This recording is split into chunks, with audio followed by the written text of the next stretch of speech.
मान प्रधानमंत्री के खड़े रहे, पूरा देश खड़ा हुआ है। कहीं देश आपको चलता हुआ दिखाई पड़ रहा है? Stand still. तो दो विमान की बात क्या करेंगे? अभी आपने बात की तो हम ये जो इतने देशों के लोग भेजे गए, हम ये कहते हैं कि भारत पाकिस्तान का मामला हमारा द्विपक्षीय मामला, तीसरे से किसी को लेना देना नहीं। और हम 70 देशों को बता रहे हैं कि देखो हमारा इनको इस लेकर विवाद है। तो भाई ये तो बात को समझ में नहीं आई। अगर ये हमारा द्विपक्षीय मामला है तो हम ये इतने देशों क्यों बताने जा रहे हैं? और आप उनको क्या बताएंगे? भाई वो जमाना कभी 50 साल पहले रहता होगा। आजकल तो इंटरनेट युग में आप जो करते हैं एक एक बात की खबर पूरी दुनिया को होती है। आप वहां झूठ भी नहीं बोल सकते, क्योंकि वहां हर जगह कई अर्नब गोस्वामी और दूसरे लोग तो बैठे नहीं है। वो तो दौड़ा लेगा कि नहीं नहीं आपने ये कहा था, झूठ क्यों बोल रहे हैं। और फिर पूछते हैं कि कहाँ बात कर रहे हैं, क्या कर रहे हैं। ये कुछ नहीं कर रहे हैं। इनकी हालत ये है कि जैसे कोई बच्चा रोज स्कूल माँ बाप उसको भेज देते चले जाना, लेकिन वो स्कूल नहीं जाता, रास्ते में गुल्ली डंडा खेलता है, चाट खाता, लौट आता, घर वालों को बताता कि देखिए हम पढ़ के आ गए। उसे जब रिजल्ट मिलेगा तब पता चलेगा। और जब रिजल्ट इसमें क्या मिल रहा है, प्रधानमंत्री मालूम है अपना लगाए रहते हैं जो सनक आ जाए। ये इस समय जैसे एक होता है ना 30 मार्क, हाँ बड़े बड़े शब्द होते थे, शेख चिल्ली, ये सब शब्द भी हमारे नेतृत्व के सामने चुल्लू भर पानी में डूब मरने को आतुर है। कहा हम क्या करें, इससे अच्छा कौन सा शब्द है। हमारे यहाँ जो ये लोग करते हैं, अभी आपने कहा विजय शाह ने ये कहा और निशिकांत दुबे ने ये कहा कि हमारे कानपुर के दो शब्द हैं। सुनील जी भी शायद परिचित होंगे उनसे, बहुत पहले होता था, प्रयोग बंद हो गया। एक कहा जाता था मुराही, कि हमसे मुराही ना करो। तो ये सब मुराही करते हैं और ऐसे लोगों को हम लोग कहते हैं बड़े मुरहे लोग हैं, इनके मुंह न लगो। तो होता ये था कि जैसे लड़के को पकड़ लेते थे हम लोग, अब ये प्रैक्टिकल बता रहे, अब तो शायद वो चलन नहीं होगा, मैं अपने यंग एज की बात कर रहा हूँ। तो उसको रात को हम लोग पीट देते थे, 10 जगह उसको घुमाते थे, वो कान पकड़ के उठा बैठक करता कि नहीं अब हम लोग नहीं कुछ करेंगे। दूसरे दिन बाद, 4 दिन बाद जब वो आया खाने से छूट छाट करके, तो अगर फिर कहा तो सुनता रहा भैया, अब फिर माँ बहन की गाली देके हमको भाग गया। इसलिए उनको मुरहा कहा गया। वो मुरहा पता नहीं किस लैंग्वेज का शब्द है, लेकिन जो वो कहना चाहता आप समझ रहे हैं, हम भी जो हम बता रहे हैं। खब्तुल हवास, एक सब ये भी कानपुर का हिस्सा,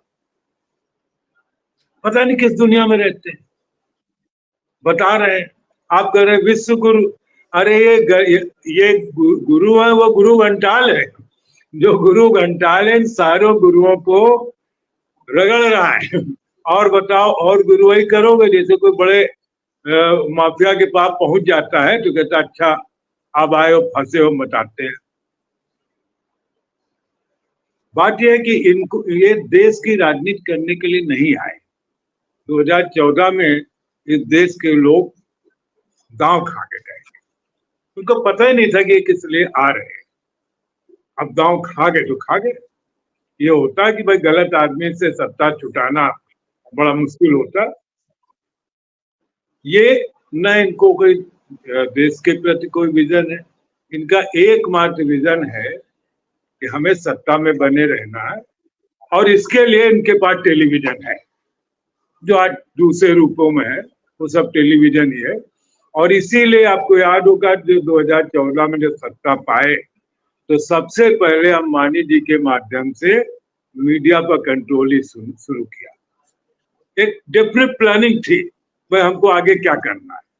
तो ईटीवी को किया, ये किया, फिर न्यूज 18 ग्रुप बन गया, फिर धीरे धीरे अधिकांश चैनल उनके, और बाकी आरएसएस के ही लोग पत्रकारिता में जाना। कम्युनिज्म को मानने वाले लेफ्ट थिंकिंग के लोग आज जर्नलिज्म में है नहीं, तो हर जगह वो राइटिस्ट वालों का ही। और मैं उनको राइटिस्ट भी नहीं कहता, लेफ्ट राइट होना ठीक है, ये पता नहीं लेफ्ट है कि राइट है, पर आरएसएसाइट हैं, पैरासाइट हैं। ये अपना उसी अंदाज में मौज ले रहे हैं।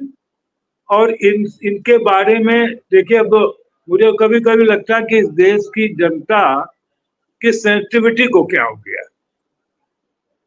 शायद लगातार आदमी मानसिक संताप पे रहते रहते उसे सोचने और समझने की शक्ति चले जाती दिखाई पड़ रहा है।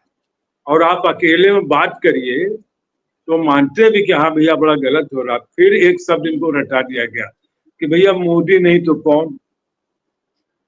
तो हमने कहा ये तो इस देश का पूरा मतलब बड़े संकट की बात है कि 144 करोड़ में एक आदमी नहीं है इस देश में जो मोदी की जगह ले सके। हमको रामलीला हम लोग जब देखते थे तो उसमें जनक जी का एक पार्ट होता था जिसमें वो रोते थे कि हमारी सीता के लिए कोई कायदे का वर नहीं मिल रहा, तो उसमें तमाम विलाप करते थे। उसमें होता था कि आप पृथ्वी वीरों से खाली हो गई, एक भी ऐसा राजा नहीं है जो धनुष तोड़ करके हमारी सीता को ब्याह ले जाए। आजकल वही स्थिति है, राजा तो तैयार है, धनुष ही नहीं दिखा रहे, धनुष के छिपाए रखे हैं, तोड़ने के लिए नहीं दे रहे, कह रहे हैं खाली कि धनुष तोड़ो और सीता को ले जाओ। ऐसा नहीं कि हम लोग, अरे हम लोग तो रोजे सुबह शाम तक परशुराम की तरह हर साल ये घूम रहे हैं, मिले तो तब तो हम उनको बतावे कि कैसे काम चलेगा।